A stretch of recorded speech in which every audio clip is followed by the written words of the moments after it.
نحمده ونصلي ونسلم على رسوله الكريم. اعوذ بالله من الشيطان الرجيم. بسم الله الرحمن الرحيم. ما يود الذين كفروا من أهل الكتاب ولا المشركين أن ينزل عليكم من خير من ربكم والله يختص برحمته من يشاء والله ذو الفضل العظيم. صدق الله العلي العظيم. ما يود الذين كفروا، نہیں چاہتے وہ لوگ جنہوں نے کفر کیا، من اہل کتاب، خواہ اہل کتاب میں سے ہوں، ولا مشرکین، اور نہ مشرکین یہ چاہتے ہیں، ان ينزل علیکم من خیر من ربکم، یہ کہ اتاری جائے تمہارے اوپر کوئی بھلائی تمہارے رب کی طرف سے، واللہ یختص برحمتہ من یشاء، اور اللہ تعالیٰ خاص کر لیتا ہے اپنی رحمت کے ساتھ جس کو چاہے،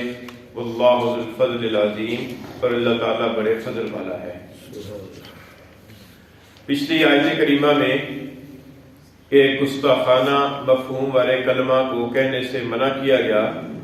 اور اس کے اندر یہود کی شرارت کی پر آگاہ کیا گیا، اور اس آیت کریمہ کے اندر یہ بیان فرمایا گیا کہ کافر خواہ یہود ہوں یا مشرکین ہوں، وہ اہل ایمان کے خیر خواہ ہرگز نہیں ہو سکتے، اور وہ بالکل نہیں چاہتے کہ مسلمانوں کو کوئی خیر اور کوئی بھلائی حاصل ہو۔ چنانچہ یہ فرمایا کہ ما یود الذین، یہ یودو کا جو لفظ ہے یہ ود سے نکلا ہے، اور ود کا معنی ہوتا ہے گہری محبت کرنا۔ ودود اللہ تعالیٰ کے ناموں میں سے ایک نام ہے، اور ودود کا معنی ہے محبت کرنے والا۔ تو ما یود الذین کفروا، جن لوگوں نے کفر کیا ہے وہ ہرگز نہیں چاہتے، وہ بالکل یہ خیر خواہی نہیں چاہتے اور دل سے محبت نہیں کرتے، من اہل الکتاب والمشرکین، پھر اہل کفر کے دو گروہوں کا ذکر کیا گیا، یعنی وہ لوگ جنہوں نے کفر کیا ان میں سے دو قسم کے کافر ہیں۔ ایک وہ کافر کے جو اہل کتاب ہیں، اہل کتاب ان کافروں کو کہا جاتا ہے کہ جن کے پاس آسمانی دین ہے لیکن وہ آسمانی منسوخ شدہ دین کے قائل ہیں،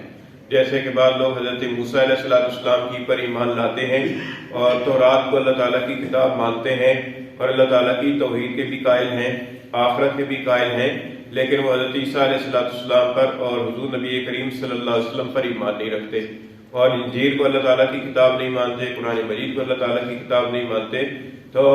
گو کہ وہ آسمانی دین کو قائل ہیں لیکن وہ آسمانی دین منسوخ شدہ ہے، وہ بھی کافر ہیں۔ اسی طریقے سے بعض لوگ ایسے ہیں کہ جو حضرت عیسیٰ علیہ السلام کی پر ایمان لاتے ہیں اور انجیل کو اللہ تعالیٰ کی کتاب مانتے ہیں، توحید کے بھی قائل ہیں، آخرت کے بھی قائل ہیں، لیکن وہ حضور نبی کریم صلی اللہ علیہ وسلم کی پر ایمان نہیں لاتے، قرآن مجید کی پر ایمان نہیں لاتے، تو وہ گو کہ آسمانی دین کے قائل ہیں لیکن وہ آسمانی دین منسوخ شدہ ہے،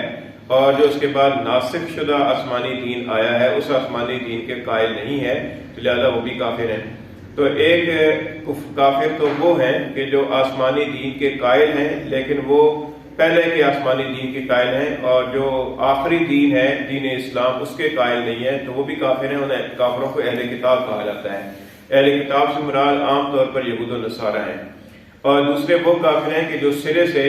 آسمانی دین کے قائل ہی نہیں ہیں، وہ نہ اللہ تعالیٰ کی توحید کے قائل ہیں اور نہ رسالت اور نبوت کے قائل ہیں، اور نہ وہ آخرت کے اوپر کوئی ایمان رکھتے ہیں، بلکہ وہ اوہام اور اپنے خود ساختہ نظریات کے قائل ہیں، جیسے مشرک ہو گئے، ہندو ہو گئے، سکھ ہو گئے، بدھ مت ہو گئے، اور اس طرح کے کافر ہو گئے کہ جن کے اپنے خود ساختہ نظریات ہیں، نہ وہ اللہ کی توحید کے قائل، نہ رسالت کے قائل، نہ آخرت کے قائل، تو یہ کافر۔ تو فرمایا کہ کافر خواہ اہل کتاب ہوں یا کافر خواہ اہل کتاب نہ ہوں، کوئی سے بھی کافر ہوں، وہ ہرگز یہ نہیں چاہتے کہ ان ينزل علیکم من خیر من ربکم، کہ تمہاری اوپر، یعنی اے مسلمانوں تمہاری اوپر کوئی بھلائی اتاری جائے من ربکم، تمہارے رب کی طرف سے۔ یعنی کافر خواہ کوئی قسم کا کافر ہو، وہ مسلمانوں کے بارے میں بھلا سوچ ہی نہیں سکتا، اور یہ ہرگز یہ نہیں چاہتا کہ مسلمانوں کو کوئی بھلائی حاصل ہو۔ یہ مسلمانوں کی غلط فہمی ہے کہ وہ سمجھتے ہیں کہ کافروں کی طرف سے ہمیں کوئی فائدہ پہنچ جائے گا، یہ کافر ہمارے دوست ہو سکتے ہیں، ہرگز ایسا نہیں ہے۔ تو فرمایا کہ یہ کافر خواہ اہل کتاب ہوں خواہ مشرک ہوں، وہ یہ نہیں چاہتے کہ تمہاری اوپر تمہارے رب کی طرف سے کوئی بھلائی نصیب ہو تمہیں، خواہ دنیاوی فلاح اور کامیابی حاصل ہو یا آخرت کی فلاح حاصل ہو، کوئی بھلائی تمہاری اوپر اترنا وہ پسند نہیں کرتے۔ واللہ یختص برحمتہ من یشاء۔ اچھا، اس کے اندر اس بات کی طرف اشارہ تھا کہ خیر سے مراد یہ جو فرمایا ہے کہ من خیر من ربکم، تو خیر کا ایک تو عمومی مفہوم ہے، لیکن ایک خاص طور پر یہاں مفسرین نے جو خیر کا مفہوم مراد لیا ہے وہ ہے وحی الہی،